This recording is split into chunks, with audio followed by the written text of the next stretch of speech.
Hello and welcome to Frank's School. Meet Gloss. This is the 6th year, the 64th day of the first video. I'm Gloss. I could have maybe called this Gloss on first day, first year, first day, first video up through first year, 8th day, second video. I could have called it that, but I sort of like Meet Gloss because Gloss is, it's my plan that Gloss is going to show up a lot here for a while. I think I have a tendency to personify things, and so I think of Gloss as a person. It's actually really a persona. It will be another persona of mine. Anyway, what's a gloss? I'll explain what I mean here in a minute. A gloss, now, people, if you look it up, in a standard dictionary, it's going to say it's a shine, like something's glossy. This is fairly academic. But nonetheless, if you look a little bit further, you say, well, it also, as a noun, doesn't mean a shine on something. It also means a commentary on something, especially interlineal, when there's lines of text, and in between the lines you make little notes to explain things or comment. Or in the margin. And if it's in the margin, there's actually a name for that. That's called marginalia. And there's a long, wonderful tradition of marginalia and glossing in like Bibles and all kinds of texts where the text will be right in the middle, and sometimes the gloss is all around it, and sometimes there's a gloss on a gloss. But anyway, that's pretty academic. Anyway, I intend to give a commentary on my own work. You know, so Gloss is going to speak about Frank's work, and I started the class. I started to watch it, and I really didn't have very much to say. I didn't think I could add much to what I had done in my treatment of Much Ado About Nothing. And as I had said, that's the way I chose to start the school year. Bang, started right off, enjoying Shakespeare. So almost tricking the kids into deciding Shakespeare was okay. They didn't need to be afraid of it. But now I've found something actually to say.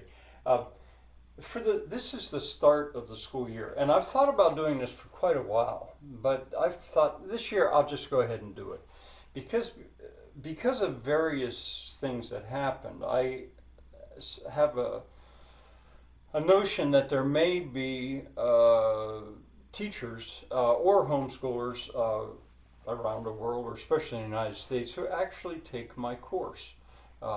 It's been before like a voice crying in the wilderness, you know, I'm teaching it, but no feedback, no. But I think this year there may actually be some, maybe just a few, that take the course. And so we're coming to the start of the school year. Here in this area of the school where I taught in public school, it's going to start probably Monday. So I'm just slightly ahead of it, but that's probably for the best.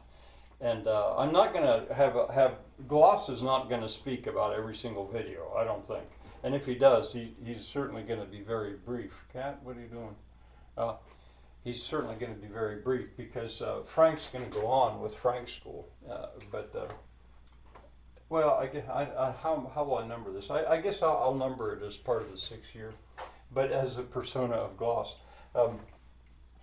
But so now it occurred to me, some of you teachers, or even parents of homeschoolers, you may, practically speaking, you may not be able to start the year right off with a movie. You might not get away with it.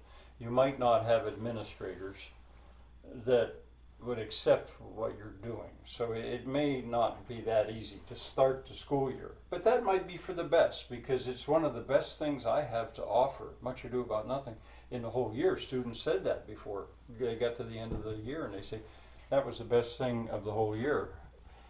So maybe, it would maybe be better if you don't start the school year. But that's the way I chose it. And so now, when I get up to this video here, this one, I begin to do the practical stuff of setting notes up, which were of vital importance to my course, as I explained. But the one thing I want to say now is I want to stress this. If you have any interest in this course, in using my work, don't fail to look at this website, humanitynotes.web.com. It was the work of two students of mine. They were 8th graders, Joshua Wagner, Nick Rummel. Now they're in college. They called themselves the Beast Class because they were academic and very proud of it, and that was in the year 2001. Well, these guys actually put their notes. There was a lot of work involved in this. They put their notes online, and there it is of the whole year.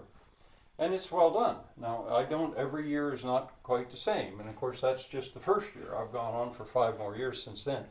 But that's the only thing I think I would say right now. I want to add emphasis to this. Don't fail to look at this. Even let your students know about it, I guess. I mean, they could copy that stuff out if they were absent, or I don't know. but I always made my students write longhand. I didn't accept the idea that they were going to type out their notes. They sort of wanted to, and then they could copy and paste. No. It had to be in their handwriting. All right, well, you've met Gloss. He'll be back. Bye for now.